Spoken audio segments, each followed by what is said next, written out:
नमस्ते friends, welcome back to my channel. मेरा नाम है अभिषेक और आज हम बात करते हैं एक शॉकिंग न्यूज़ की। Israel Palestine conflict on 7th of October सुबह 6:30 बजे जब मोस्ट ऑफ द इजरायली अपने घर में सोए हुए थे, तब अचानक से हड़कंप मच गया। हमास, जो कि एक टेररिस्ट ऑर्गेनाइजेशन डिक्लेयर की गई है मोस्ट ऑफ द कंट्रीज द्वारा, इसराइल पर उसने 5,000 से भी ज़्यादा रॉकेट्स दागे इन जस्ट 20 मिनट्स। पर रुकिए, इसराइल के पास एक आयरन डोम सिस्टम है। इस it is one of the best air defence system in the world. इसका मैकेनिज्म हम समझते हैं। जब भी ऐसा रॉकेट की बरसात होती है, तो ये आयरन डोम सिस्टम एक्टिव हो जाती है एंड उस रॉकेट को हवा में ही डिस्ट्रॉय करता है to protect the Israel from the rocket attacks. But why this fail? तो इसका सिंपल सा रीज़न है दोस्तों, due to the high intensity of rockets in less time. ये कई रॉकेट्स को डिस्ट्रॉय करने में कामयाब तो हुआ, बट सभी को नहीं। इसका नतीजा ये हुआ कि thousands of people were died, injured और some are still missing now. Hamas ने रॉकेट के अलावा एक मल्टी प्रोंग अटैक किया, जैसे कि हवा से, ज़मीन से और समुद्र से भी। इसराइल और गाज़ा स्ट्रिप के बीच की जो बाउंड्री वॉल है, उसको भी हमास की तरफ से डिस्ट्रॉय किया गया।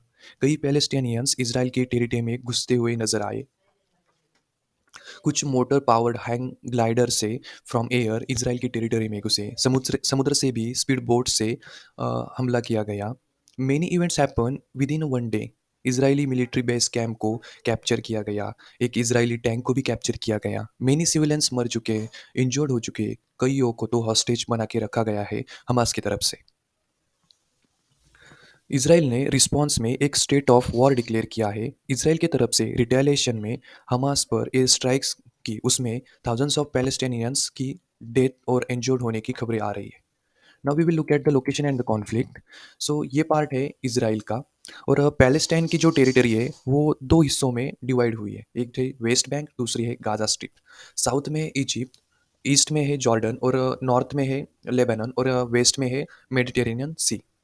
सो वेस्ट बैंक को डायरेक्टली कंट्रोल करती है उस वहाँ की पॉलिटिकल पार्टी, उसका नाम है फतेह।